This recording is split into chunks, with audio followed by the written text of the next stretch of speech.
നല്ല ആളാണ് പപ്പയ്യ.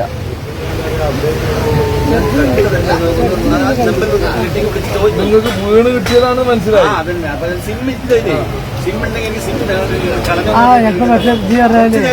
തിരുനാവായ രാങ്ങാട്ടൂരിലെ ജുമാ മസ്ജിദിൽ നിസ്കരിക്കാനെന്ന വ്യാജേന എത്തി പള്ളിയിൽ വന്നയാളുടെ മൊബൈൽ ഫോൺ മോഷ്ടിച്ച യുവാവ് തൊണ്ടി സഹിതം പിടിയിലായി. പാലക്കാട് നെന്മാറ സ്വദേശി പടിക്കപ്പറമ്പിൽ വീട്ടിൽ ഷംസുദ്ദീനെയാണ് തിരൂർ ഗൾഫ് മാർക്കറ്റിലെ വ്യാപാരികൾ പിടികൂടി പോലീസിൽ ഏൽപ്പിച്ചത്.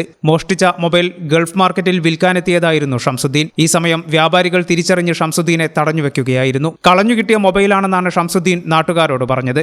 ഇക്കഴിഞ്ഞ തിങ്കളാഴ്ച രാങ്ങാട്ടൂർ മഹല്ല് ജുമാ മസ്ജിദിൽ അസർ നമസ്കാരം നടക്കുന്ന സമയത്തായിരുന്നു മോഷണം നടന്നത്. നിസ്കരിക്കാനെത്തിയ ഷംസുദ്ദീൻ പള്ളിയിൽ കയറിയ ശേഷം നിസ്കാരം നടക്കുമ്പോൾ ജനൽപ്പടിയിലിരുന്ന മൊബൈൽ ഫോൺ കൈക്കലാക്കി നിസ്കരിക്കാതെ രക്ഷപ്പെടുകയായിരുന്നു. കുറ്റിപ്പുറം ബസ്സിൽ കയറിയാണ് ഇയാൾ രക്ഷപ്പെട്ടത്.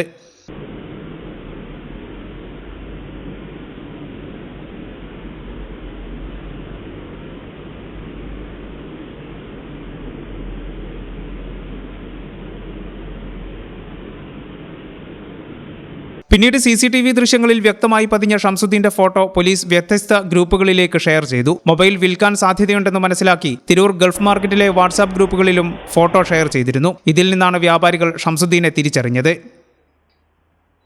ഈ ചാനൽ ന്യൂസ് തിരൂർ.